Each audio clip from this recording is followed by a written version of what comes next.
All right, I think we're live. Okay, we're good. We're live. All right, we're live, T. We're live. All right, excellent. We had a little technical difficulty, but we came back. Yeah, thanks to our sister at BUCS Media. The technical difficulties are not lasting as long as they used to. What's that? The technical difficulties. Yeah. They used to go on quicker. They used to go on forever. Remember? Yeah. Me and you would go on forever. All right, so let me do the particulars here. You ready here? Okay, here we go. 1, 2, 3. Yo, y'all, we are Old Men in Sweats. I'm Barry D, and this is my buddy over here, Tommy T, and this is our program. Now watch this, Tommy. I got a new thing here. Okay. You got a slate. 3, 2, 1, action. Look at that. See? I like that. Let me do that again. What is that? See, that's a nice slate. Where'd you get that slate? Yeah. I love that. I went to the high school and I took it out of their closet. Yeah, I'm gonna bring it back. They got to play next week, but I went in there, took it out. I'm just gonna erase everything, and I'm gonna bring it back for them. They're doing Fiddler on the Roof, I think. So I'm just gonna do that. But anyway, so did you like that? I like that slate. It's nice. But you have seen 245. Yeah, it's seen 245. Take 5,126. And we're the directors, and camera's the computer. It's a daytime interior synced. Roll 15. I love this thing. It makes me feel like official. I feel like Scorsese. So again, we're Old Men in Sweats, and this program is brought to you by our Cajun brothers at BUCS Media and HORNITOS Tequila. Here's to the shot takers, the ones who, like us, believe nothing great ever happens if you don't take a chance. So, Tommy, because what happens if you take a chance? It's a shot worth taking. I was testing you on that one. Oh, you got your cooler? I got my Hornitos right here. I forgot my shot glass. Yeah, so just drink it from the bottle. Yeah. Okay, so let's start. We're gonna go right into Raiders wrap up, right? Yeah, we're gonna go. Let's go to the sweaty hit list. Let's go right into Raider wrap up. Let's talk about last week's game they had against the Bears, and then this week they got a huge game against the Broncos. Go ahead. Well, I mean, we can't talk about last week's game unless we talk about what happened with Gruden, right? Because it came out on Friday, right? It came out on Friday, and then Gruden made his apology or whatever he did late Friday, early Saturday, and then he coached the game, and the team wasn't there. They just mentally, they weren't there. They got dominated by the Bears. Who gets dominated by the Bears, right? It was here. I mean, it was here in Vegas. They lost 20-9. It was a terrible game. Anyone could have predicted it was a terrible game. But you know, buddy, when the first email came out, and he made that reference to Michelin tires, I knew that he was done. I mean, obviously, I don't know how you're going to survive that, but Mark Davis didn't fire him before the game, and they didn't ask him to get suspended before the game. So then what the NFL did was the day after the game on Monday, they released more of the emails that they had of the 650,000 emails. They released more, and there were homophobic, misogynistic, all these horrible remarks. And they basically forced Mark Davis to drive to the Raiders facility over here in Henderson, and that's when Gruden announced his retirement. So the NFL basically forced Mark Davis's hand, and so it's a horrible thing because that's all that. Of course, that's all that's on the radio. That's everyone's talking about it. Everybody's talking about it. It's all over the TV. It's all over the radio. Do you think Mark Davis thought it was going to go away? Well, I think that Mark Davis made one comment. He was asked yesterday in a quick press conference if he has any comments, and he said, "I have no comment. Ask the NFL. They're the ones with all the answers." So he gave a 3-sentence comment, which is basically, some people are interpreting it that Mark Davis didn't want to fire John Gruden in spite of all of the horrible remarks that he made. So they're saying that Mark Davis is part of the Good Old Boys Network, which. That's what because the other 650,000 emails haven't been released, and it was an original investigation into the Washington football team. It had nothing to do with the Raiders. Just so happens that the president of Washington was Bruce Allen, who went way back with John Gruden with the Raiders long history with John Gruden. They're friends. So those were the email exchanges that they found while investigating Washington, but nothing happened in Washington. They didn't find anything in the other. So it looks terrible. But so now the Raiders played a lousy game, and then they had to restructure their coaching staff. They got this guy, Rich Bisaccia, an Italian guy. Yeah. Who's the new he's the new head coach. Never been a head coach in his life, right? He's special teams coach, bounced around. He coached with Gruden in Tampa Bay. He coached with the Cowboys. He's a special teams guy. And I think the reason they promoted the special teams coach to the head coach is so they didn't affect the offensive coordinator and the defensive coordinator. They wanted each of them just to keep coaching their side of the ball. So they're trying to get some continuity, right? And now the Raiders are going into Denver to play the Broncos on Sunday, which I think they're going to get killed. I got a feeling they're going to go in there. But Denver's due to play a good game because they played terrible last week against the Steelers. It's set up that the Raiders look like they're going to go in there and get buried. I'd be surprised if they go in there and they put in like a spirited performance. I really would. They just seems like they all got to be confused right now. Yeah, like I mean, I think the funniest thing about it is that anyone would doubt that Mark Davis wasn't the good old boys. I mean, his father, they hated the NFL, and I could see that little remark he made, that little shot, like, hey, ask the NFL. That was a jab. That was from his father. Yeah. I mean, so. But again, it's like, yeah, I know the Davis family had a lot of issues with the NFL. Some of them, I think, are actual, like legitimate. Like, sure. I think Rozelle was screwing with them. But, this is a whole different thing. But I didn't expect Mark Davis to be any different than his father in that way. And I didn't expect him to take the lead. I don't think it was good. He didn't take the lead. It didn't help his team. It didn't help Gruden. It didn't help anyone. And that little remark that like his father would make didn't help at all either. I think he was just kind of hoping in some weird way it was nothing was gonna happen. And I'm just surprised. Like I never thought Gruden looked at Gruden like that. No one did. Everyone's surprised. Unless you're in his inner circle, no one saw that coming. The other thing is, we talk about Mark Davis and his father, L. Davis, who owned the Raiders from 1960. The Raiders are the one organization in the NFL that's always been first on all of the minority hirings. They were the first team to hire a Mexican head coach in Tom Flores, who just made the Hall of Fame. They had the first black head coach in Art Shell, who was a former player, right? And the Raiders, L. Davis also was the first to hire a female in the front office, and Amy Trask. Amy Trask had a very high-level position with the Raiders all throughout the 90s. And the other thing is, of course, they have the only openly gay player now who's on a current NFL roster. So the Raiders, they're trailblazers in a lot of this. So what John Gruden says and all these emails, they go contrary to everything that L. Davis and supposedly Mark Davis would believe in. And also they give second chances to all these players. They take like guys that are down and out, guys with trouble, different, guys that no other teams want. So then to get your coach, your centerpiece, and then find out that is like it's like ridiculous. It's like the complete opposite of what you are as an organization. And I just was surprised because I've never heard Gruden, say things like that or even make any remarks. And you always said he talks a lot and he says these things and he should just coach, because he's a personality, because he was always a personality doing the games. It's funny. Last week I said that he always has these quips, remember? And you were making fun of that. Yeah, because that's a Larry David word. Yeah, and that's like 3 or 4 days before this is released. And, I always said that he talks a lot, and he talks too much about all this garbage, and just do your job and get the team playing well. And then we find out. And also these emails, they're over the course of several years. So it's not a one-time shot. It's several times. There's no way you can, you can't survive that. Your career can't survive that. No. So he wasn't talking. He wasn't talking. Then he was typing. Which is like writing. Even I made a little.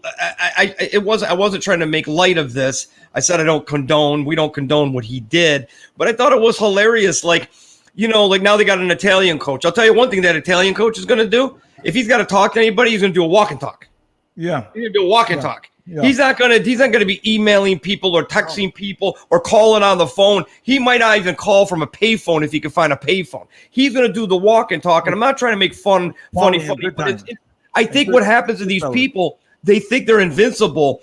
And first of all, it's wrong what he's doing. It's wrong what he's saying. And I guarantee you, when he was typing it, he doesn't think anything of it. I'm John Gruden. Who cares? I say whatever I want. I do whatever I want. Well, and I don't think this is part of cancel culture either. I don't think this is part of that. I think it's a guy just being a dick. He's just a dick. I said to all my buddies 25 years ago, this is unacceptable. Anybody that pulls up an email and you're writing those words, no one's going to play for him. You know, they asked some of the Raiders on last Saturday before the game, as they were coming out of the facility, they were asking them if they were okay. And so a lot of the young black players like Josh Jacobs and Henry Ruggs, they were all defending Gruden. They were all saying he's been nothing but respectful to me. You know, I've never seen any of that. Of course, the quarterback has been talking a lot, but there's a couple players like Yannick Ngakoue, the defensive end. They asked him, and he said, "I got no comment." Not all the players were happy with it. Not all the players were. Yeah, there was a bunch of players that had no comment and didn't want to talk about it because they have to go back to their families. You know, they're all from whatever neighborhoods they're from. They got to go back there. They can't be supporting. They got to go answer to people. So you can't just easily support this guy that's writing these things, you know, and saying, I mean, come on, this is the most horrible line that you're gonna read. When I read that, I just like I cannot believe you don't even want to repeat it here.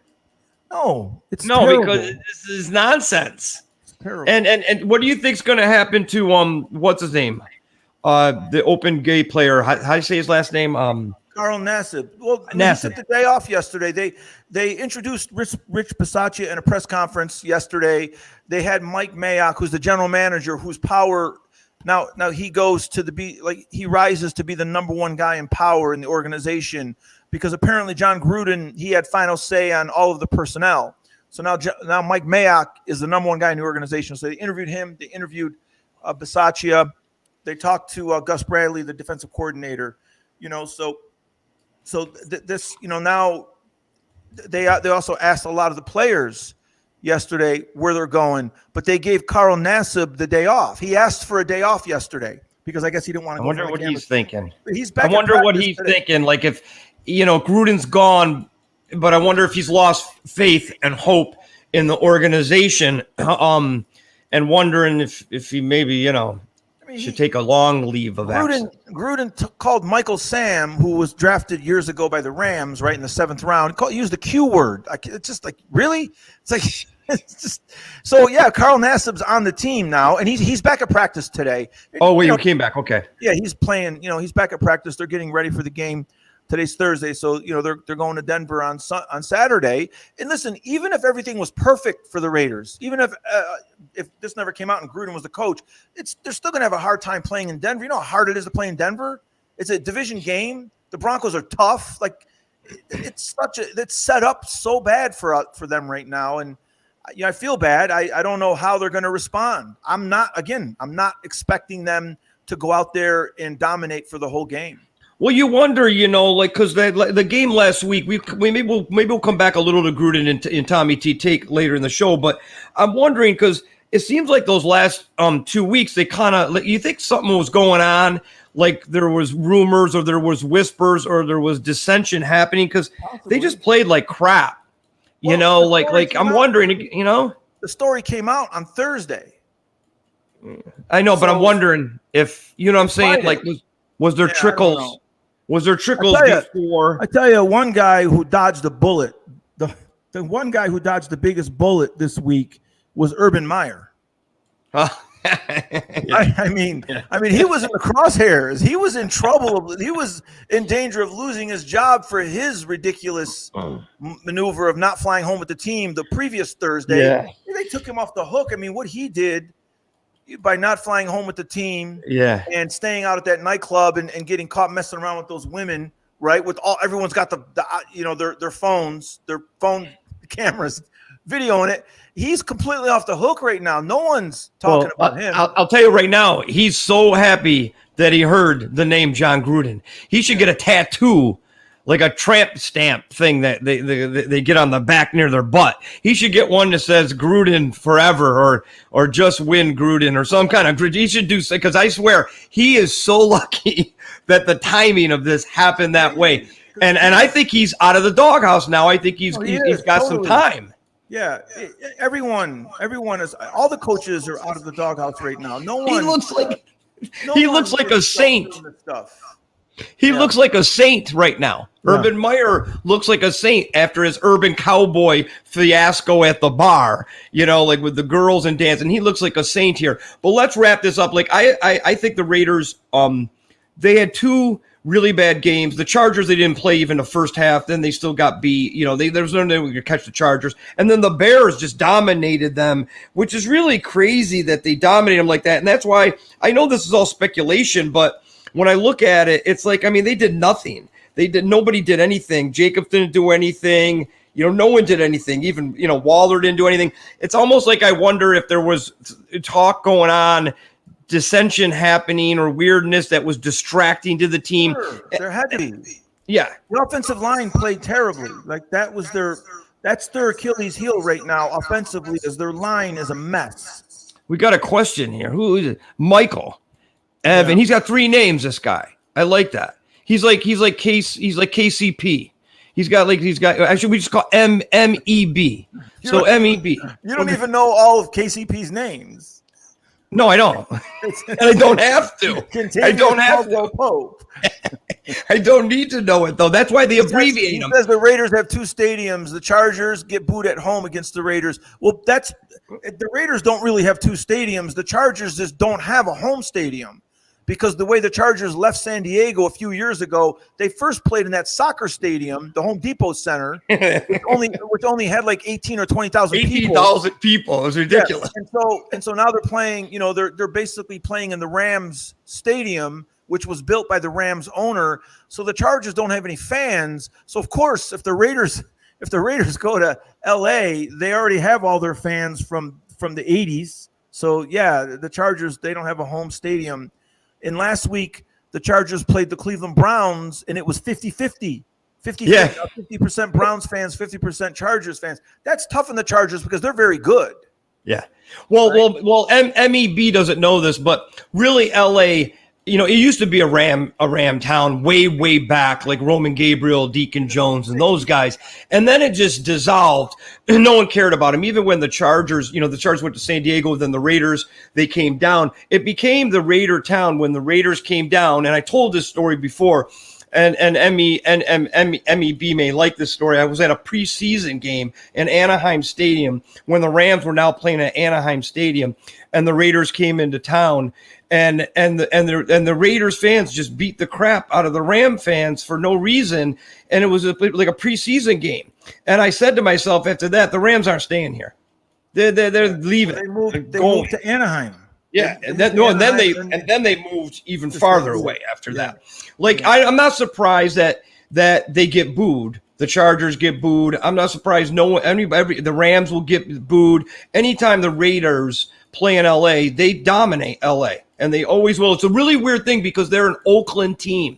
They are Oakland. I look at the Raiders, I always think Oakland. Even though me and you lived in California a couple, 2+ decades, and we've seen the LA Raiders and we've seen the LA Rams. I just never get it out of my mind, but it's so weird. It shows you the weird fan base that LA has for football, and maybe that's why one of the reasons they didn't have a team for so long. It's a weird fan base there for football. Basketball is king in LA. Yeah, and also baseball. It's a baseball. I mean, the Dodgers and the Lakers got there almost the same time, and the Dodgers in the late 50s, the Lakers in the early 60s, and they both have dominated the LA landscape. Yeah. No, I mean it's interesting. But that's a good point by MEB. I like that, MEB. Thank you for the question. We appreciate that. Yeah. Old men appreciate questions. All you people out there, send a question to us. You could even ask us anything.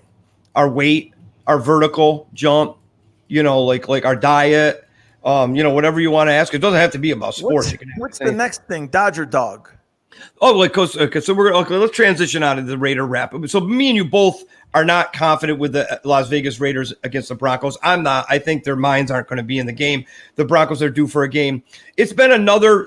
I'm just going to say this. It's been again the same type of season the Raiders always have or been having, and I'm not surprised. Start fast and fade. Yep. Yeah. Yep. So the next up is our Dodger dog. I want to go quickly. I know some people don't like to talk about baseball, but we're Dodger fans. I'm a Baltimore Oriole and a Dodger fan, half.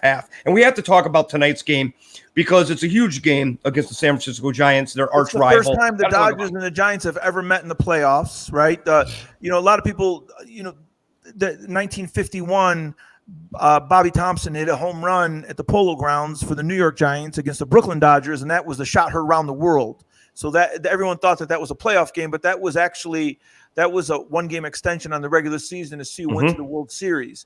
So this is the first time they played. They're going to Game 5, the deciding game. The Giants won 107 games. The Dodgers won 106 games. It's crazy. The two best teams in baseball, and they're going to play this great game tonight, right? The Dodgers got this little guy, Julio Urias, pitching, right? He's only 5'11", and he looks like Fernando Valenzuela's nephew. Yeah, he looks like a baby of Fernando. But what's weird is I'm looking on my app. Why do they don't have him pitching against Webb? Because they're going to start Corey Knievel. They're going to start Knievel. They're going to use an opener. They've done this before. They're going to have this guy because Urias is a lefty, right? And so the Giants are going to load their lineup with right-handed batters. So they're going to start a right-handed pitcher. See if he could get through the lineup. They're going to see if he can get through the lineup once, and then they're going to flip the Urias and have him try to pitch the third through the seventh inning. They've done this before in the playoffs. They did it last year against the Padres. So that's the Dodgers are kind of, I don't know, maybe they're overthinking it. They're not starting because the Urias won 20 games. So maybe they're not. And he won the Dodgers won 13 in a row with him starting, and 6 or 7 were away. This guy's tough. He hasn't lost since June, I think. But either has Webb.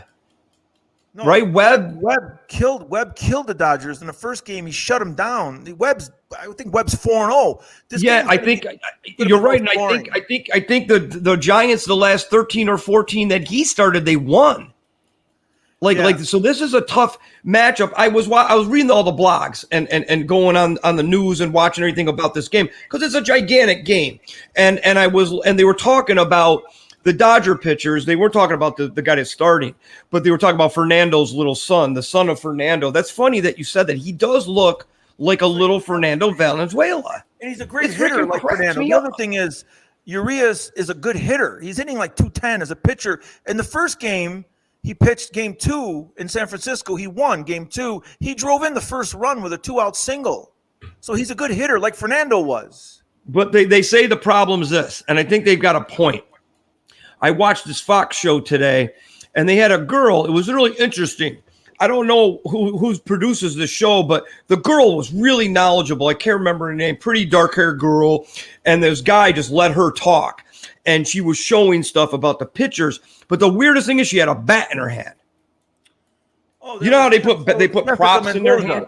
Her name is Jessica Mendoza. I saw that. She's smart. That girl's smart. Really and she's got the bat in the hand. I don't really like how they do those. They put these things in their hands that, they got the guys in the ballpark, the mini ballpark, and they're doing all that, Harold Raines and all these guys. But she had the bat in the hand. I thought it was funny because I was like, man, if this girl, she was a great softball player, and she's got a lefty swing. She took a swing with the bat on that studio today. She's got a good great lefty swing. Did she go to UCLA or Washington or? I don't know what school she went to, but she's on the Sunday night telecasts. She was doing the Sunday night telecast. She's been doing games for the last couple of years. She's really good. But the other thing, so what she said was this. She said that the key is going to be the Dodgers pitcher. She said the key is going to be because he's a fastball pitcher, and the Giants love the fastball. They said she said he's gonna have to win it with the curve. There's no way around it. He can't throw fastball. She said. That's what she said. That's not that simple. If that's his pitch, he's got to get people out with his fastball. But it's all about location. He can still use his fastball, but he's got to keep it in. He's got to ride it in on them. If he gets it over the plate, he'll get hammered.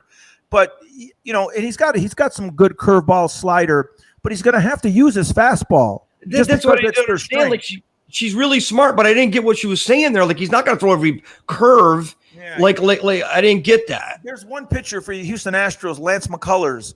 He's got a great curveball. He'll throw the curveball 45 times in a row. He'll throw some version of the curve. I've never seen that before. But Urias is a fastball pitcher. He's going to have to ride the fastball in on them, move it around. If he gets it over the plate, they could crush it. But he's got to work the outside and the inside of the plate, and that's what he's going to try to do. So KCP's brother's back.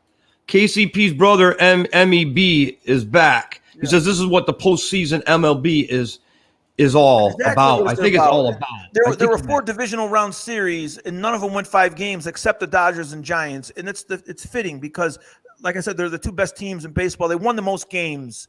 And it's a shame that they're playing now and not in the NLCS, but that's the way it goes. The winner moves on. I don't. That's what I didn't like either this season about the postseason, the MLB schedule. I didn't like that the Dodgers had to play the Giants, and I didn't like that the Rays had to play the Red Sox. Well, I didn't like it. The Dodgers had to play the Cardinals in a 1-game wild card game. I don't like that either. Don't give me. I think if they're going to do the wild card like that, it's got to be 3 games. I agree. So you can throw 3 pitchers. I think that's so ridiculous, and they can make more money. I have no idea why they're doing it, and I don't believe in it since what was that game that the A's won? Remember the A's won that 1-game playoff? They beat somebody like over a decade ago, 15 years ago. That was the start of the 1-game wild card. And it was stupid. The A's won that game, and because what they did was they added another playoff team, but they technically didn't add them because the 2 wild cards have to play each other, right, to get into the playoff series. So they technically didn't add it. Yeah, you're right. But so let me ask you this, because I'm confused. I don't understand how the Red Sox had to play the Rays and how the Giants had to play the Dodgers. Can't they just reconfigure it and keep those guys away from each other? Like they don't reseed the team. So because the Dodgers were a wild card team, even though they had the second most wins, when they won the wild card game, they had to play the team with the most wins. They don't reseed the teams. They should reseed. Football and basketball, they don't reseed their teams either after the first round of the playoffs. I don't know why.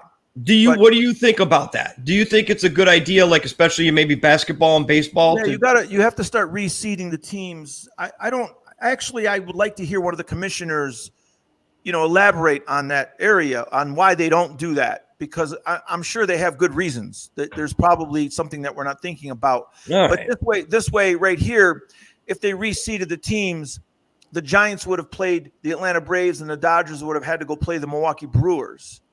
And then if they won those 2 series, then they would have met each other. But Bergeron is coming in again he loved the Red Sox heroics because the Red Sox upset the Rays, right? The Rays won 100 games. They lost 3-1. The Astros are back in the ALCS for the 5th time. The Astros are the best team in baseball. They look like the best team right now. That lineup, 1 through 8, that lineup's impossible. 1 through 9, right? So they're really good.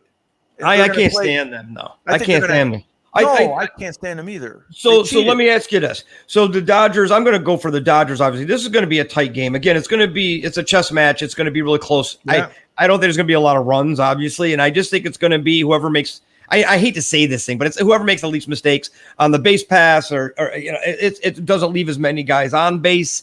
It's going to be very simple. Because I think all the pitchers that they're going to throw today are going to. They're each going to throw 6 or 7 pitchers. Yeah, that's the plan. Yeah, which is 5 so innings funny. out of Webb. They're going to try to get 5 innings out of Webb, and then they're going to come in. The Giants are going to get 5 innings, and they're going to come in with 5 more pitchers to get through the next 4 innings.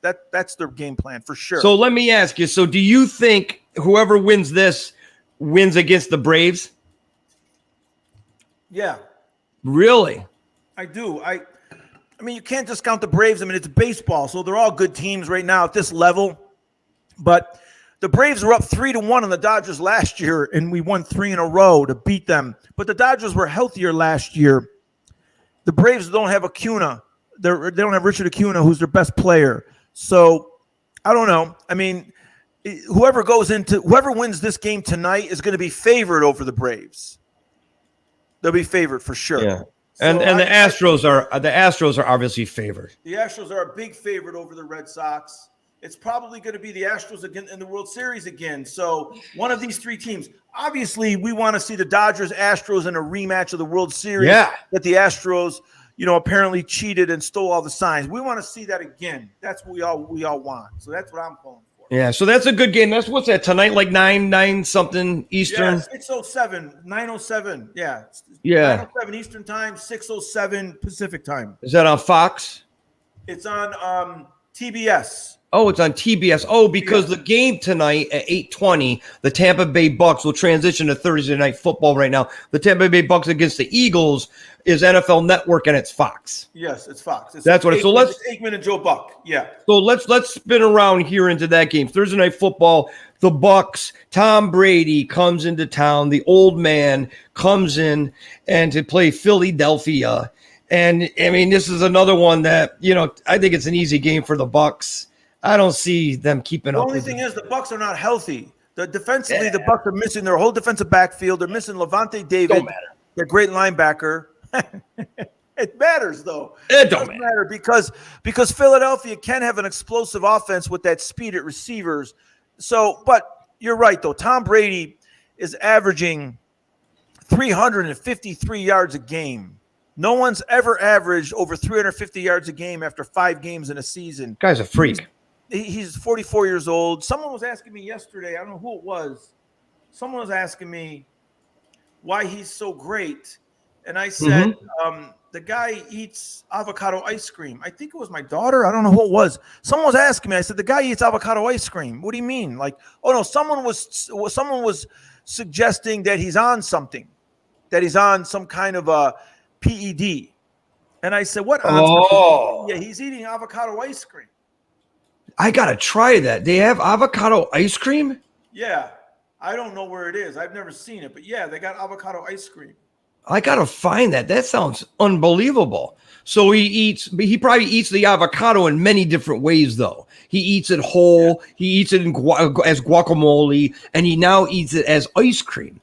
So maybe that's all he eats. Like who knows? I mean, ice cream is what they have. They have, non-dairy ice cream as it is. They have all kinds of non-dairy options. Yeah, but it doesn't taste. Avocado ice cream. I don't know where that is. I got to go to Whole Foods afterwards tonight and see if I can find it. Cows were invented to put cream in nice ice cream. Yeah, cream. You have to have cream in ice cream. Go ask Ben and Jerry. Those guys put cream in it, right? You got to. I mean, come on. I mean, if you're going to eat healthy, then go eat something else. Go eat like some farro, right? You can have a nice farro. Brady's 44 years old. And now he's saying that he could possibly play till he's 50, and he can. He can. Brady, they drafted hey, we got John Anthony. Hey, John, what's going on, buddy? Who's that guy? Who do you think that is? Hi, John. I don't know. I like how he spells his name with Jon. I like that. Because it's got to be short for Jonathan. Find out if he's got a middle name. But, the Patriots drafted Jimmy Garoppolo, I think in 2014. Right. And then Belichick was getting ready to move Brady out and push Jimmy Garoppolo to the starting position. And that's when Robert Kraft stepped in and said, no, we're not getting rid of Brady. You ship Garoppolo out. So they sent Garoppolo to San Francisco, I think, for a second round draft choice or something like that. Okay, so now they draft Mac Jones. It's possible that Brady outlasts both of them. It's possible that Brady's still playing quarterback and Mac Jones and Garoppolo out of football. That's funny. I don't know. You really think that's possible? No, I'm not saying it's likely. I'm saying it is possible. You don't put anything past this guy. He's 44. He looks like he's 24 to me. So why can't he play another 5 years if he wants? Well, he is. He's a remarkable guy. He's joined us on the show many times. Yes, he is. And now, now here he is again. Thursday Night Football against the Eagles. And I get what you're saying is about the injuries, but I still think they're so deep, this team. They do have some guys out. I'm looking at the injury list here. But just Brady's he's a freak. He's an old man freak. And I think the Eagles have some power as far as they got the receivers. They've got some action. Hurts can move. I think they'll get some points here and there, more points than you think they get against Tampa, but I still think they're not going to beat them. I just don't think it's possible. Tom Brady's not coming. Here's the thing. It's in Philly.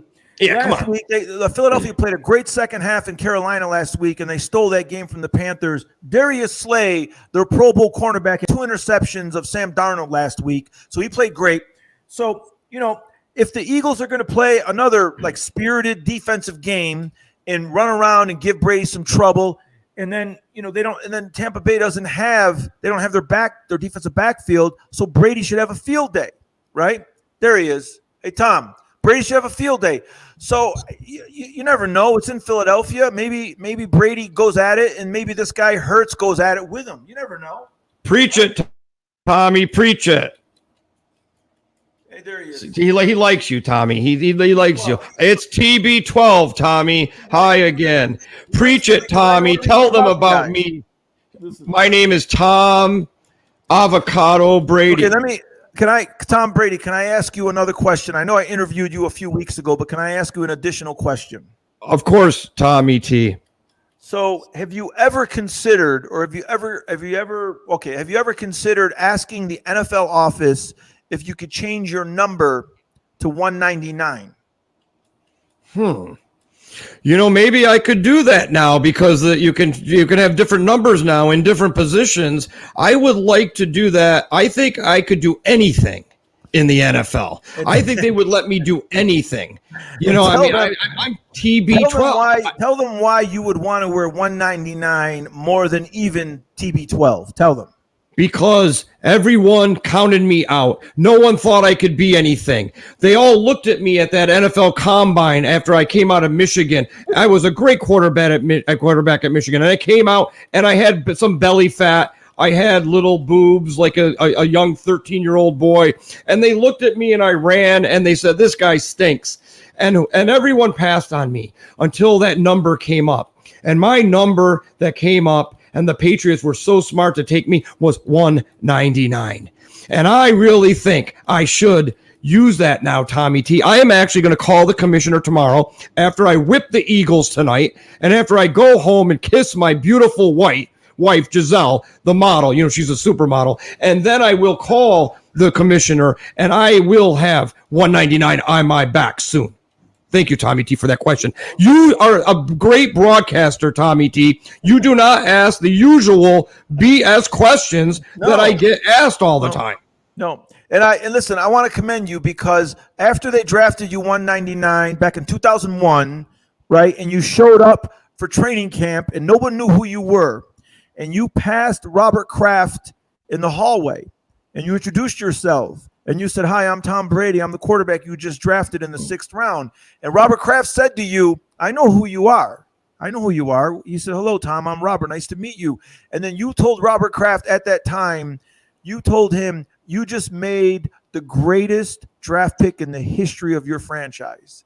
I don't understand. I have no idea where you got the cojones to say that to Robert Kraft after getting drafted 199. I have no idea, but to me, that's the most fascinating thing about your entire career is the first thing that you ever said to your owner. I appreciate that, Tommy T. Again, I just love your journalistic expertise and just the way that you banter back and forth about things.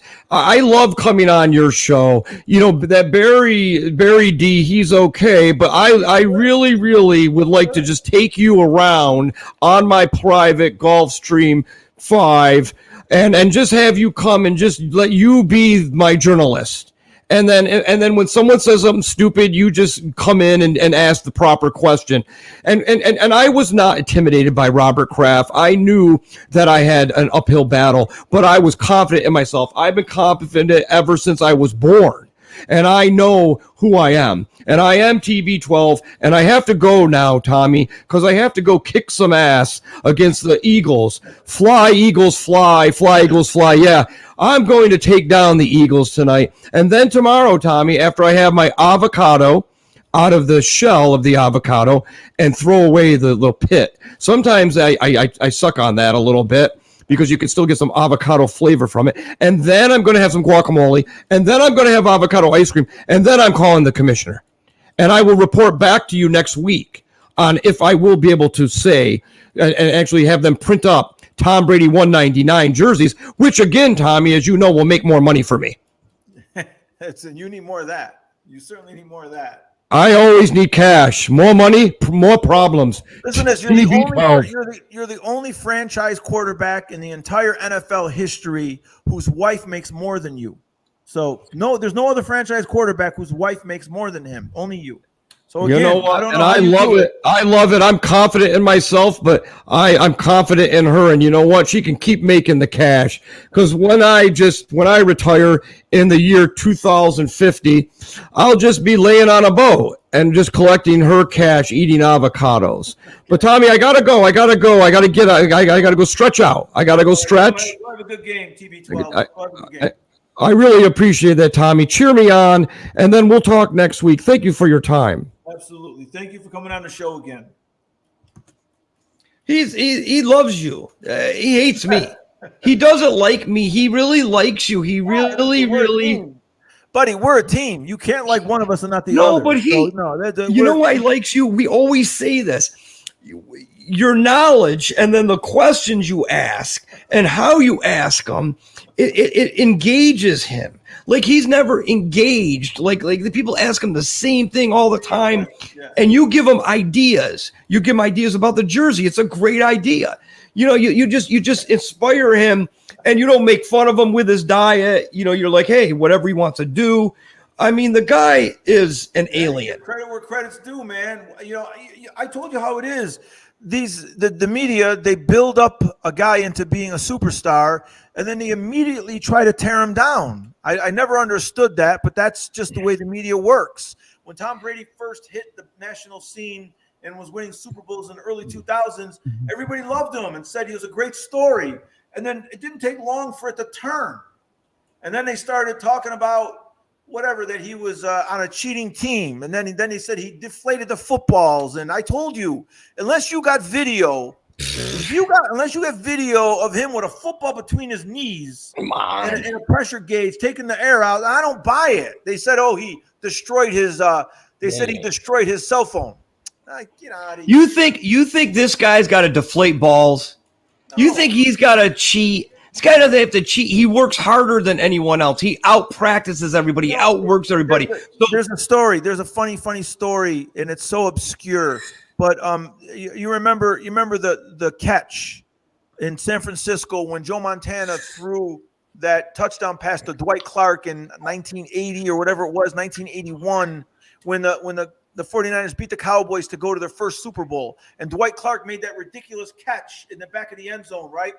Dwight Clark was a receiver that was drafted in like the 12th round. They used to have like 12 rounds back then. He was drafted in like the 10th, 11th, or 12th round from Clemson. And back then in the 70s, Clemson never threw the ball. They never threw. So Dwight Clark had a college coach. I think it was Dan Ford. I think it might have been Danny Ford. He was the college coach at Clemson. And when Dwight Clark got drafted by the 49ers, Danny Ford, his college coach, told him one thing.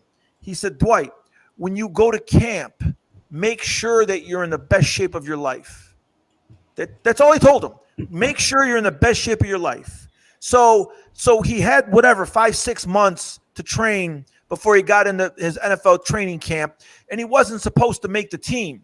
And I don't know. I think he got drafted in 79 or so. I don't know when he was 78. He was drafted in 78. He wasn't supposed to make the team, but he ended up making the team because he was in tip-top shape. And then a couple of years later, he ended up being a great wide receiver, right? He wasn't a super fast guy, and he made the catch, basically the catch of the century, right? He made the catch of the 20th century. Yeah. So sometimes, buddy, it's the simple things. Sometimes it's just being in shape, just being in great shape. Of course, if you look in the NFL now, everyone's in tip-top shape. Everyone's in fantastic shape. It's different now. Like now it's not just being in shape. It's being mentally prepared, being confident. But back then, even when Brady came out, sometimes it's just getting in great shape. Give yourself the best chance to succeed. Because everybody's talented. Everybody's got super talented. Everybody's super talented. I think it's outworking guys, staying in shape, because everyone is unbelievable when you make any professional sport level. So wait, I want to shout out to Dat Simple 1211. I kind of like Dat Simple 12. That's almost like a DJ name. I'm Dat Simple 1211. Bro, you guys are the best. I like that. You're the best. I'm not blowing smoke. He's showing up all over this place. Both of y'all. The history, the knowledge, the fun. This guy's on fire. I love this guy. This guy could write our press releases. I love this guy. I mean, this guy's like amazing. Look, another one.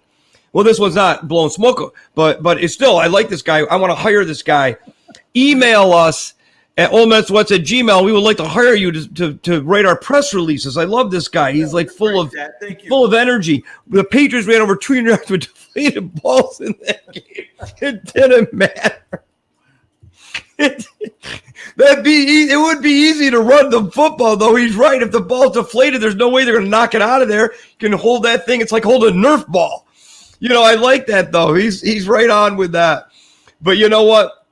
Again, Thursday night football. We're gonna change gears here. It's Thursday night football. The Buccaneers against the Eagles. Game's gonna start in about 5 minutes. We're gonna turn it on. We'll watch a little when as we finish up the show. Right now, we're gonna go to the Sunday sweat. Let's pick 2 games. I think there's 3 games that I want to talk about. But tell me what you want to pick first, because I got a few games I want to talk about, and that will lead us down the road here into Costanza Cash. For all you people, stay around because you want to make some money this week. You want to be here for us when we do our picks for Costanza Cash. That's why we leave it near the end. That's called like you leave it for the end so they stay. So stay, and then we'll get to that. But Tommy, let's go a couple 2 or 3 games this Sunday, week 6. Okay, well, another great game this week is the Los Angeles Chargers are traveling cross country, and they're going to take on the Baltimore Ravens.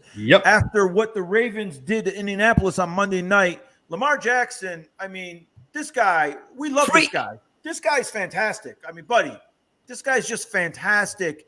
He's the guy that will not lose a game. He refuses to lose a game. Even the game that he lost against the Raiders, he made 2 big mistakes with a fumble, but he just keeps coming and coming and coming at you. He's relentless, and he's got a relentless team. The other thing about Lamar Jackson is tons of injuries. He lost his whole offensive backfield to injuries in preseason. Tons of injuries, but the way he plays, he lifts up everyone around him. So now the Chargers are going there. The Chargers just beat the Browns in a great game week. I mean, it was an awesome game. Game of the year. That was the game of the year so far. It was a great game. And the Browns, now they go back home and they host the Arizona Cardinals, which I think the Cardinals can lose their first game of the year. I think I'm going to take, when we do Costanza Cash, I'm taking the Browns. Wait, don't tell them yet. To beat Arizona. I think the Arizona. You got so excited about that pick, you told them already. I know. I do that all the time. They're running to the casino right now. They're running to Caesars right now, Tommy, lining up. Say, Tommy said that. Let's go now, early action. That's going to be a great game. And so I like that Ravens game is going to be great against the Chargers, the Browns against Arizona. Yep. And I also like. There's one other game this is a crazy game, but KC's going into Washington. Washington's desperate to hang in there with Dallas because Dallas off to a good start. KC's desperate because they're playing terrible, right? They're playing lousy ball. Yep. So I really believe that game's going to be a shootout. KC can't stop anybody. I mean, my RFA team of 82 could have went in there and scored on KC. They can't stop anybody right now. They wouldn't have been able to cover Malachi and Big C. No, they wouldn't be able to guard anybody. No, the old teams, the old RFA teams back in the day that were dominant in upstate New York and all of Syracuse and upstate New York and even downstate. They'd go downstate to Queens and wherever and beat teams. You're right. High school game in the Dome. Yeah, the Chiefs could not stop any RFA team from back in the 80s and the 90s. There's no way. But you know what? It's interesting that you picked those games because I'm not saying we didn't set this up. My games that I wanted to talk about was the Chiefs against the Redskins because they could lose. The Chiefs, the football team, the Washington football team, right? The Washington football team. Yeah. You know what happens when you go into the app, like if you go on my computer and I go into ESPN, like, they'll have it will say, Baltimore Ravens. Like when you go into the game for the details of the injuries and how many points and the yards and everything, Washington, and it says what the record is against the spread and all that. Washington, it says null. NUL, where the name goes for the nickname. I see it on my laptop. When I go on my laptop, it's weird. Like when you go in, it says null, where and everybody else it has their nickname. It says null, NULL. I don't think they put in football team or team. Like, because I don't like the nickname anyway because it's like a soccer team. But anyway, I think that's a weird game. The Chiefs are desperate. They have to win that game. They have to win. They're in the AFC West. They got to win that game. But the Redskins aren't going to lay down. Those guys on defense, I think they could maybe stop. It's going to be, can they stop them? No, they've been terrible. They got an overrated defense. You tell Raz I'm sorry, but they got an overrated defense. That Chase Young has been chasing quarterbacks all week. He can't catch all year. He can't catch anybody. It's ridiculous. They're overrated. But Washington, they came into the season. They won the division last year at 7-9, and they gave Tampa Bay a tough match in the playoff game last year. Tough game, 31-22 or something like that. But they came in with this like bellyhood, much bellyhood defense. Where'd you get that word? I don't know. Much bellyhood defense. And their defense stinks. They're not stopping anybody. Atlanta scored 30. Everybody scores 30 on them. This defense is terrible. So do you think? So I thought this was a good game because the Chiefs have to win this game. They haven't been playing well. It seems like they're just missing beats here and there. I don't know if little Tyreek Waterbug Hill is he going to play? I heard he's injured. He going to play? He plays every game. He'll play. Okay, so I like that game because I think it's going to be closer than what it looks like it will be. I think the Redskins may stop them a few times, and I still think the Chiefs are going to will their way maybe here. I love the Chargers-Raven game, and I'm still enamored with that sleepy Lamar Jackson. Like they look dead to rights. The Colts looked. Give yourself credit. You just came up with a good word there, enamored. I like that word. You're a good one. I don't even know where that came from. I like that word, enamored. I think that came from junior high. Am I motivating you to like reach for different words or something? I think you are. And that Lamar Jackson, I always say this, like it was like he always looks like he just woke up a minute ago. I always say this about the guy because he does. He could go on a 90-yard drive. He'd take his helmet off. He looks like he just woke up. It's I don't get the guy. Yeah, but he's unbelievably freaky. They were done in that game. They were done. And the Colts look like the Vikings. They blew that game. But I cannot believe, because he did will that team to win that game. And I was just amazed by this guy that it looked like they were done. And every other team was done, except maybe Tom Brady. I mean, or a Drew Brees or a John Elway or, Dan Marino. But those guys are like, gods. I mean, I was like, this guy's not going to make it. They're not going to beat these guys. And he he turns the ball over and he still comes back and he makes mistakes and he still comes back. Stupid penalty that his teammate, that Tavon Young, made when he pushed that guy on the ground and they gave him a 15-yard penalty and then they got one more completed pass and they tried that 47-yard field goal. Luckily, the guy missed it again, right? Listen, Barry, you should go out there and be a field goal kicker for one of these teams. I think I may be from my soccer days because right now these guys can't make anything. I mean, these guys are missing kicks all over. But that's a great game. I'll get more into that game in Costanza Cash. I love the Cardinals-Browns game. I think, again, the Browns are desperate right now. I think the Browns at 3-2, they thought they were going to be like 5-0. And they barely beat the Vikings. They're lucky to beat the Vikings. Team, though. They are a good team. The Vikings are not a bad team. No, they're not. But the Browns are beat up a bit. That's going to be a tough game. The Cardinals, they got that little quarterback, and I was watching a game last week. I think it was last week, and I was watching the Cardinals, or the week before against the Rams, and I was at the bar, and this guy was watching the game. It was the funniest thing I ever heard. He goes, get that big head. Get that big head. And, Murray's running around. He's running. He goes, that guy's little, and he's fast, but he's got a big head. You got to watch his head. Just look for his head. I don't see that. Does he have a big head? I don't see that. If you look at him in his body is little, and the guy said he's an alien. The guy goes, he's an alien. He's an alien. The guy had a couple buckets of beer in him. But he was like, he had a good point. He goes, I'm always hesitant to get in a conversation with a guy at a bar after a couple buckets of beer because I'm always afraid he's going to pull a John Gruden on me and start dropping lines. I'm always worried about that. Hey, Dat Simple's back. Yeah, Steve Spagnuolo is trash. He's the defensive coordinator of the. Listen, Dat. You got to understand something. Brady and I we're older. We don't recognize those memes or whatever they're called. Like when you put a trash can there, it takes us a minute to figure it out. Yeah, the emoji. Is that an emoji? Yeah, I don't know. Yeah, the poo-poo emoji, I call it chocolate ice cream. It looks like chocolate ice cream. Wait a second. Was Steve Spagnuolo a former defensive coordinator of the Saints? I don't remember that. The Saints had they had Ryan. Did they have a Ryan? Dennis Allen, the former coach of the Raiders, Dennis Allen. Didn't they have Ryan's son? Oh, for a bit. Not Rex, Rob Ryan. Yeah, they had a Ryan. When did they have Spagnuolo?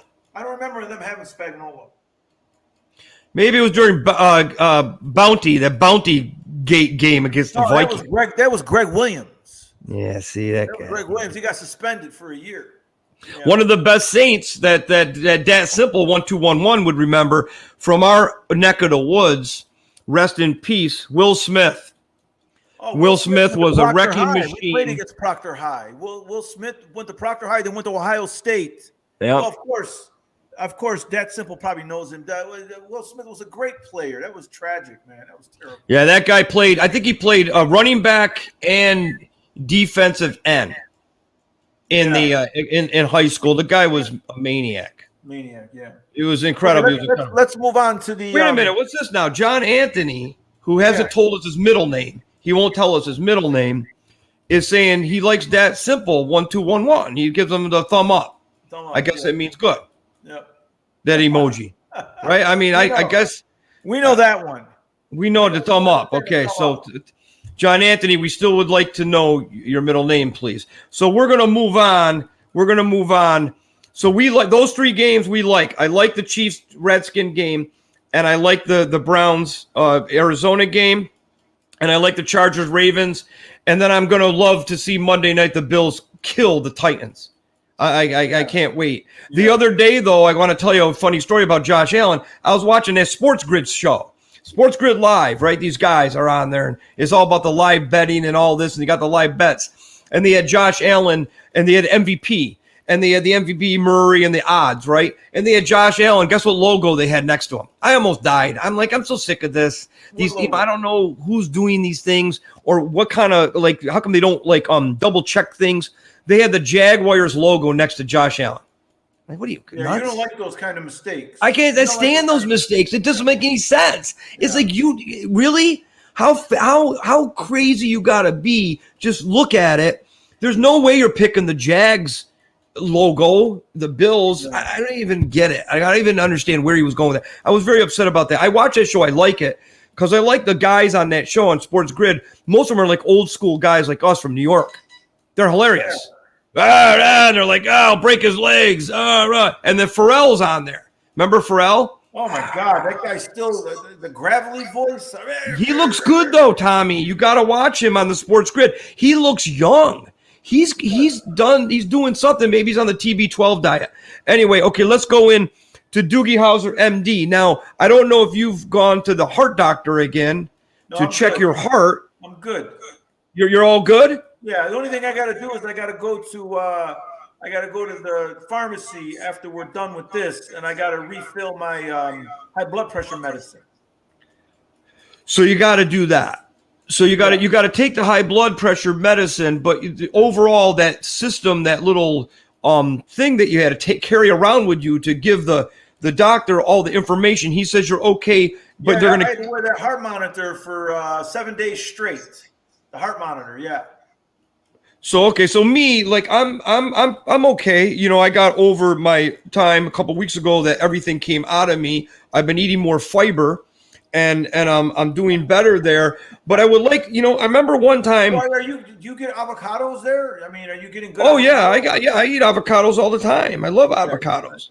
I do want to ask you a couple NFL things because this Doogie Howser thing is not just about our health. I remember one time you were giving me information about an injury in the NFL, and you were so stunned. It was a Carson Wentz injury, a labrum injury or something, and you were like, "That sounds so painful." It was like a broken. I told you that we just take it for granted. The NFL players, after the game, like they'll come out with the injury report the next day, and they'll say like, the linebacker for the Washington football team, Joe Bostic, he tore his pectoral muscle. So what he did was he tore his chest muscle off the bone. How? Reaching for a tackle, and whatever. I don't know. But he tore the pec. Could you imagine tearing your pectoral muscle off the bone? First of all, off the bone. What is off the bone? Well, he tore it off whatever bone it's attached to. He tore it.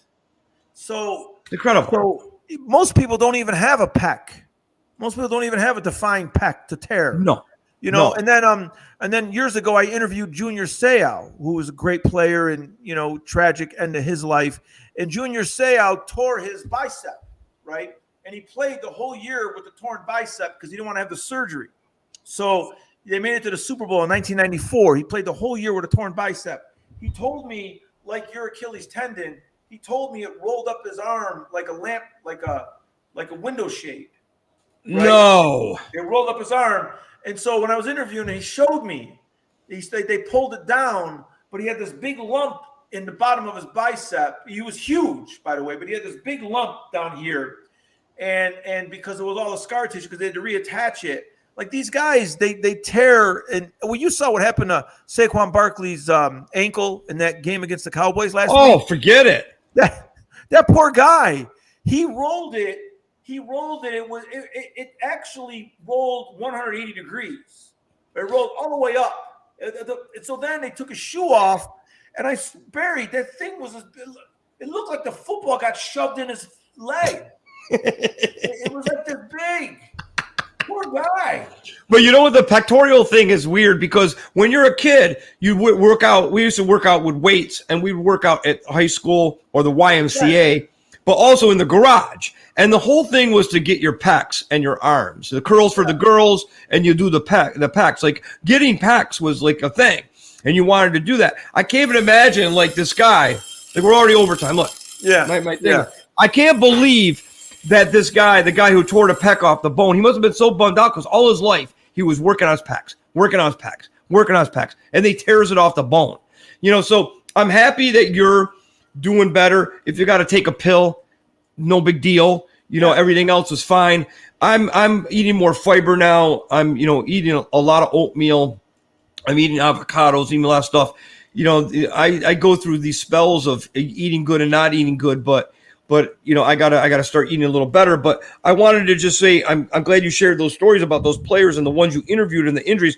And I just want to every week read a couple things about injuries. Like that Stefania Bell, she's on the fantasy football show. She's a board certified. She's on ESPN. She's a board certified orthopedic clinic specialist, certified strength and conditioning specialist, California girl at heart. This lady's smart. I watch her for fantasy football. She gives you all the injury updates. So she says her latest pinned tweet, I want to read it because this lady's smart and we can get some insight on injuries with this lady during the Doogie Howser MD segment. Says when quarterback Russell Wilson was injured, we could see the mallet finger deformity on our screens. What we couldn't see was perhaps the more serious part of the injury. More on the injury surgery timeline on my pod. So I don't even know what what's a mallet finger? I don't know. Any idea? I don't know. Mallet finger. See, she's smart. She uses these words that I have no idea. But I like how she used the word deformity too. So, so anyway, so I guess the bottom line is she's going to give us more updates. Maybe next week she'll give him more. But the bottom line is his finger's messed up. Yeah. He can't grab a football. Well, that guy can't even. What happened was he tore the ligament. So the top knuckle was torn. So he couldn't grab the ball. He's got a big hand for a little guy, right? But he's out he had surgery. He had to reattach that ligament. And so he had surgery. It's anywhere from 6 to 8 weeks or 4 to 6 weeks or something like that. Of course, he's going to come back sooner because he's a quick healer and he's also a very tough guy. I don't know why. I mean, listen, if I was his brother or his uncle, I would say, listen, Dad Simple says, I have negative pectoral muscles. I'm so out of shape, they go inward. Dad bod life. That's great. I believe that. You know. So is that Simple? Are you what would be termed skinny fat, where your whole body's skinny, but you still got the little, like, you know, the little fat belly? I think that's what it is, and he probably would get more like work with his arms and hands if he didn't use the emoji. Listen, I can fix that. I can help. What are you gonna do? Dad's got to start getting into some yoga classes. Yeah. People have this misconception that yoga classes are all about stretching and meditation, but that's not really what yoga is about. Yoga is just a really, really hard workout, and it's a slower workout. And if you get into a vinyasa flow class, that's vinyasa, Vinyasa.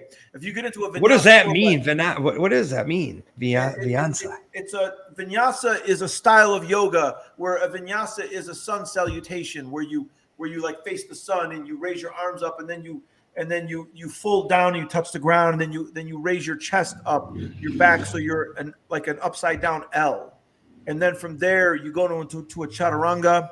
And then you go into... Oh, yeah, you told me about that chaturanga. The up dog, the down dog. Anyway, you'll build up your muscles and you'll protect all your joints. So you want to...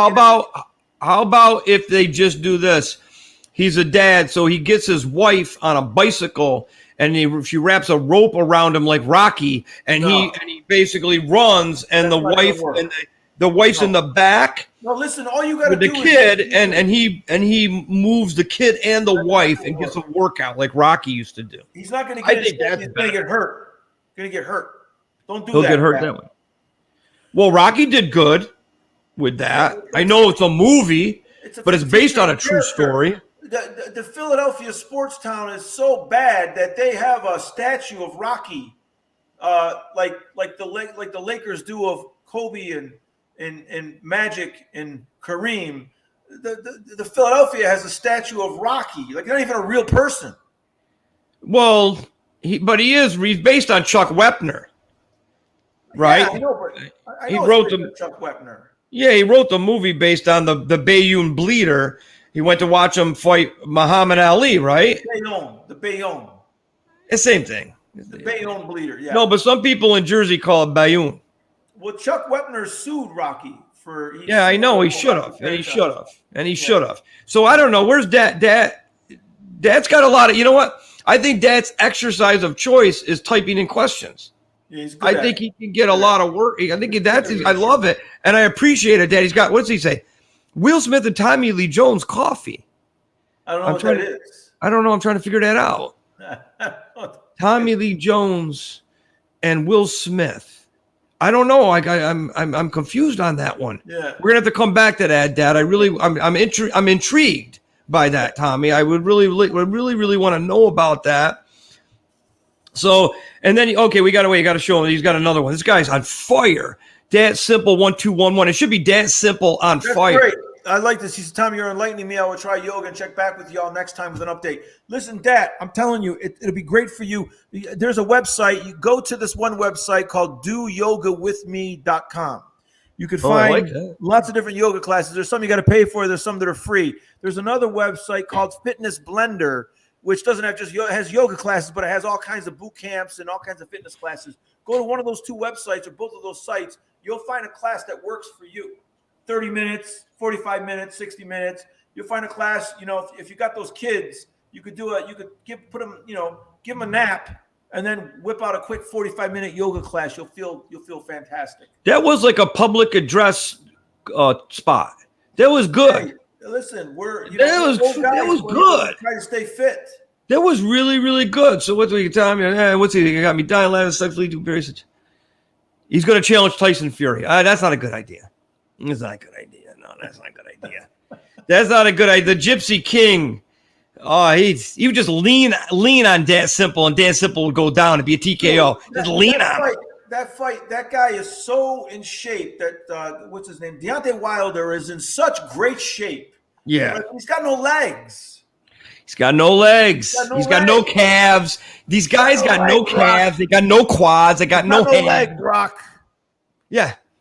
They've got that. You're right though, Tommy. He's got little toothpick legs holding up that big body. Yeah. You remember guys in the weight room? They'd be big up here and they had no legs. Fury's 6 feet 9 inches, 280 pounds. He doesn't have one defined muscle on his entire body. He's the exact opposite of an athlete, and yet he goes for like 9 rounds or 10 rounds or whatever. What did he knock him out in the 11th round? When did he knock him out?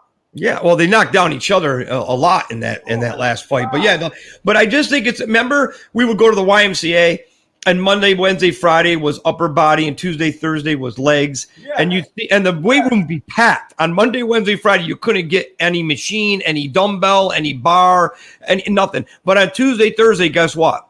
You could get equipment because no one ever was in there on leg day. Yeah.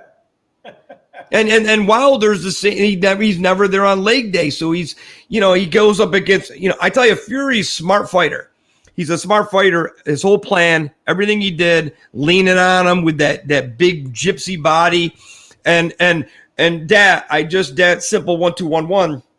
I would never challenge Tyson Fury. I think you need to do a lot of yoga first, and you still need to do the Rocky bicycle with dragging your kid and your wife behind you. You got to drink some eggs, have some Tom Brady 12 avocado ice cream. I mean, you got a lot of way to go. But we would appreciate if you just stay around for our shows on Thursday at 7:30 Eastern time, and just we'll talk to you back and forth. And Tommy will follow your progress on your yoga. So let's move on. What's this one? I said I look like those aliens from the movie Men in Black. I got you. Oh, Will Smith. I was going with Will Smith, the New Orleans Saints Will Smith. I was still back there. He was bringing it forward with that. All right. Well, I get it. All right. I got that now. Sorry for the confusion there. So that's our Doogie Howser, MD. We'll go next week. We'll see what Stefania Bell has to say. Maybe she'll have more on Russell Wilson's finger. But these old men in sweats seem pretty healthy today. So, you just got to keep your workout going, keep your life going, and keep the food intake like Tom Brady. You got to do the food intake like Tom Brady. So, Tommy, let's go to your take. I thought you were going to do Tommy T take with Gruden, but do you have something else you would like to talk about? It was, we covered it. It was with John Gruden, and it was actually, my take was actually, it was all about what L. Davis has meant to the NFL in terms of breaking color barriers and breaking cultural barriers. It's a shame. It's a shame that this happened to the Raiders because, again, L. Davis is the first to hire a black coach, the first to hire a Mexican coach, the first to hire a female in the front office and gave her a big, meaningful job. And so it's a shame that this happened to the Raider organization, and it's a stain on the organization. It's an embarrassment. I say, put John Gruden in your rearview mirror and just let's go forward.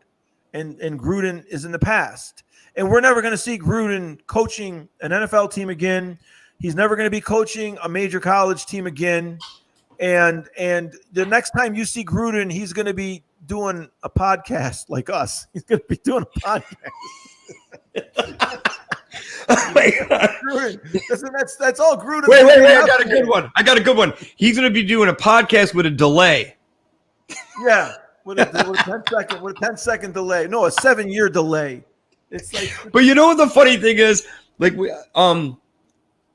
so the funniest thing is what he did and how he emailed it and how we talk about the walk and talk. And how like little mobsters in their sweats, they would go to the phone, the hardline phone, like in Goodfellas. Remember, like Robert De Niro goes and he goes to the phone, the hardline phone. But usually they would do the walk and talk, and they would put their hands up or the newspaper up there because they had lip readers trying to in the van. They started hiring lip readers from the FBI. Yeah. So the funny thing about this is that just a quick aside. The best lip reader ever was in the history of sports. Vin Scully could read lips like no one. Like Vin Scully was the best lip reader ever. When a manager went out to the mound and argued with the umpire, Vin Scully could read his lips word for word.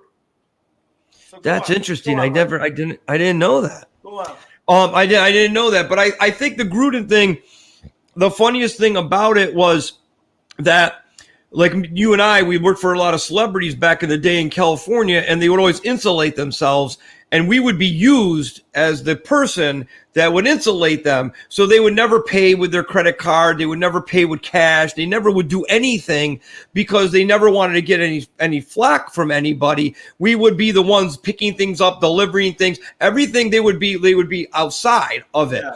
And Gruden, that's all he had to do was get an assistant to write the emails.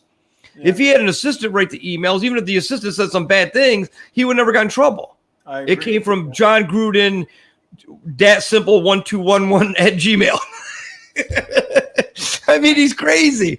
So anyway, Dat Simple says he won't miss a Thursday. Right, I love it. Great. We got a fan. Thank you. I like that guy. I like that guy a lot. So your take you already did in the Raider wrap up. It's a shame. Well, let's get to Costanza Cash. Another one bites the dust. John Gruden. Yeah, let's get this cash. You go, because you do 3 picks usually, and then I do 8. I do the Brinks break the bank, beep beep beep, back it up for the money bags that I will deliver to you people. This is the segment that really only anyone. That's all they care about is this segment. You know, we got great segments with the Raiders and the Dodgers, Thursday Night Football, Sunday Sweat, Doogie Howser, Tommy T. Take. We got great segments, but it's funny. I think people just wait for the end to get their picks to go into the casino line and say, I'm with the old men in sweats, guys. I got a couple upset specials. Ooh. I got a couple upset specials. My first upset special is the Dallas Cowboys are 4-1, but they're 5-0 against the spread this year. They haven't lost a game against the spread, right? Okay. So I say New England's going to beat the Cowboys straight up. Dallas is giving New England's at home, and they're getting 3.5 points. I say take New England plus that 0.5 point because the majority of the NFL games are decided by 3 points. That's the most common point spread in the NFL. Sure. That's the most common point differential. There's 31-28, 17-14, 24-21, 38-35. It's a very, very common point differential in the NFL. So that 0.5 point, more or less than the 3, is what gives you it's what puts you over the top. New England's getting 3.5 against the Cowboys. I like New England to win this game. No way. Yeah, so I'm taking New England plus points at home. That's my first pick. My other upset special. Wow. My other upset special is Green Bay is going into Chicago, right? Chicago is a 6.5 point underdog at home. Take Chicago plus the points. Green Bay's not going to roll over Chicago. Chicago's going to play them tough, okay? Chicago's 3-2. People don't realize Chicago's 3-2, buddy. I mean, they look terrible because they never have a quarterback, but they're 3-2. They always win. They always win games. They always don't look pretty when they win. But they're always competitive. They're always winners. You know, they just don't look pretty when they do it. So you got, Indianapolis is at home. My last game. Indianapolis is at home against Houston. Houston's only getting 10 points. Indianapolis blew that game against the Ravens. So Indy's going to come out and they're going to crush Houston. Houston should have beaten New England last week. They let them off the hook. But Indy's going to go out there. They're going to crush Houston. So those are my 3 teams. Take Indy minus the points at home. Take the Bears plus 6.5 at home, and take New England plus 3.5 at home. Now, those are the 3 teams. I'm not going to do Costanza Cash this week. Don't bet against me. Oh, really? I'm doing Tommy T live. You take those 3 games. No way. You're gonna win. You're gonna win a lot of money. So for you people that just joined us or have never seen us, you know, we do our Costanza Cash, which is basically old men in sweats make our picks. And then we tell you either go with old men in sweats, or you can make a decision before you get up to the cage to place your bet, or on your app, maybe your DraftKings app.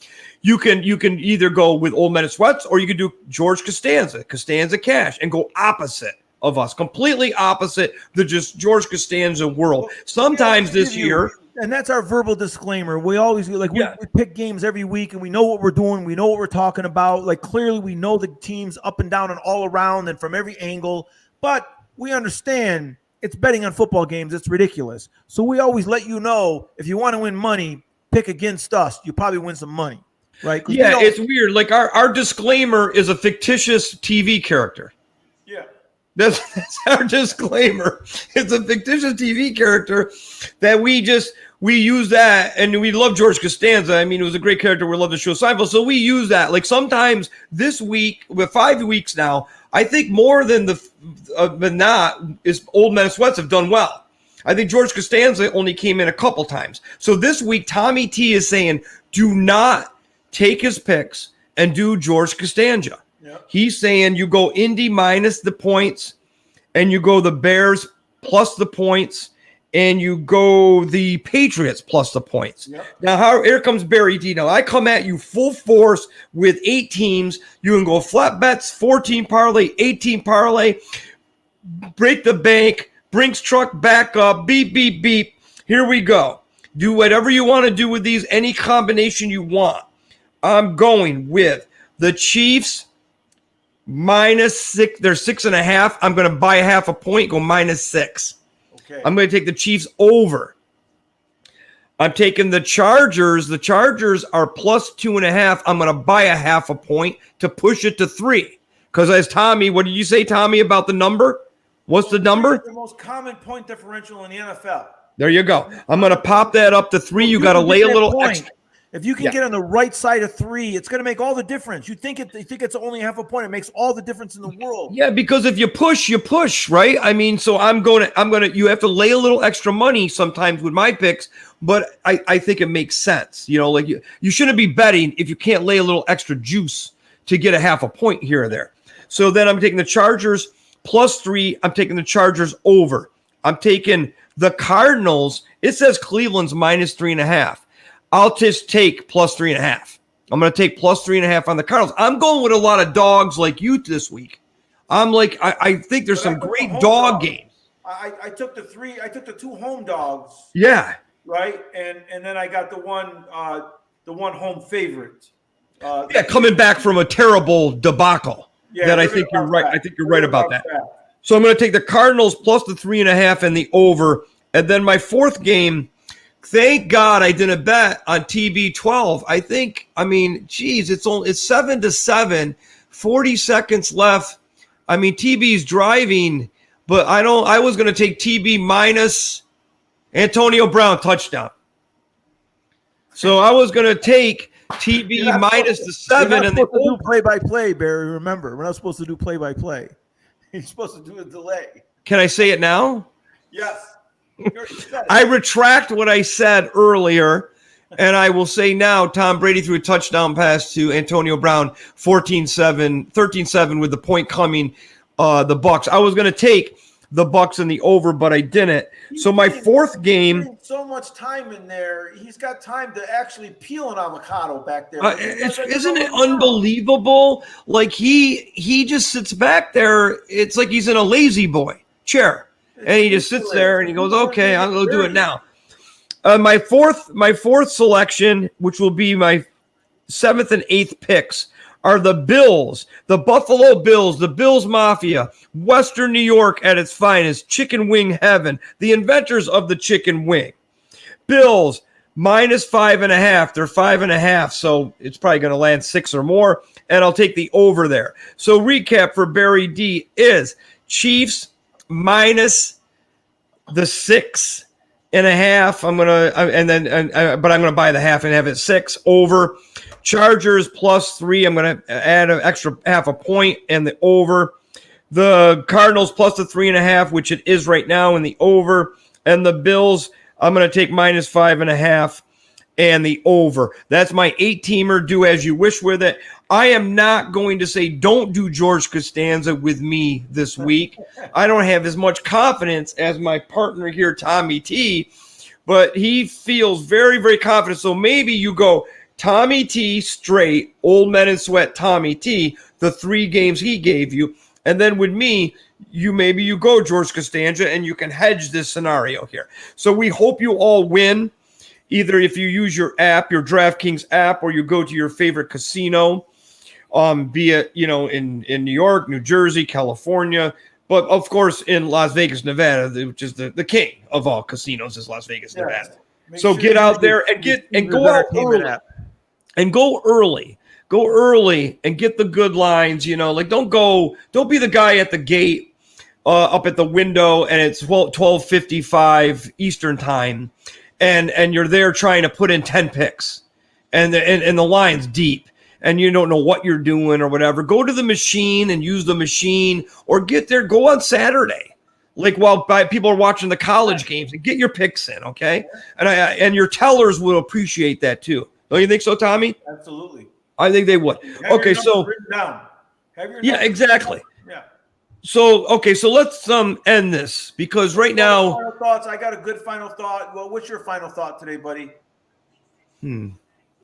My final thought is, I'm just wondering about Dat Sipple 1211. I hope he comes back next Thursday. But I'm worried about him. He says he looks like an alien from Men in Black, and he's got the dad body, and he's still hung up about Steve Spagnuolo, which I don't even remember him being defensive coach of the Saints. I mean, I think he's probably just got the same kind of thing going as people in Las Vegas right now. He's conflicted. The Saints are kind of acting like the Raiders this year.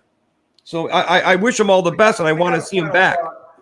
My final thought is that I believe that Michelin Tires should sue John Gruden. No, I really believe that. I feel like he sullied their name. And they should go after John Gruden. No way. That's interesting, Tommy. That's like really, really interesting. All right, so I never said this in the beginning. I want to make sure I get all the scenarios in here. Old Menace West's program is brought to you by our Cajun brothers at Boot Crew Media and Hornitos Tequila, which we had our shots. I'm going to have another shot as I finish up here and leave. So all you sweaties out there, please, like us on all our platforms. Start following us on YouTube. Subscribe to us. Make sure you come to see our shows at 7:30 on Thursday, or you can watch the replays later. And you can also just listen to the audio on all our major platforms. And so you remember, with us, we hope you had fun today. We hope you're going to have fun watching the rest of the Bucks-Eagles game. And remember with us, all you youngins and all you older people out there of this world of sports, just remember that we won't try harder next time. So don't even ask. Yeah, don't even ask, because we just can't. So just give two older guys a break here. People of Las Vegas, stay sweaty. All right, buddy. Good job, buddy. I like your flag. I like how you don't. Oh, and then you just remove it. Remove it. There we go. That's great.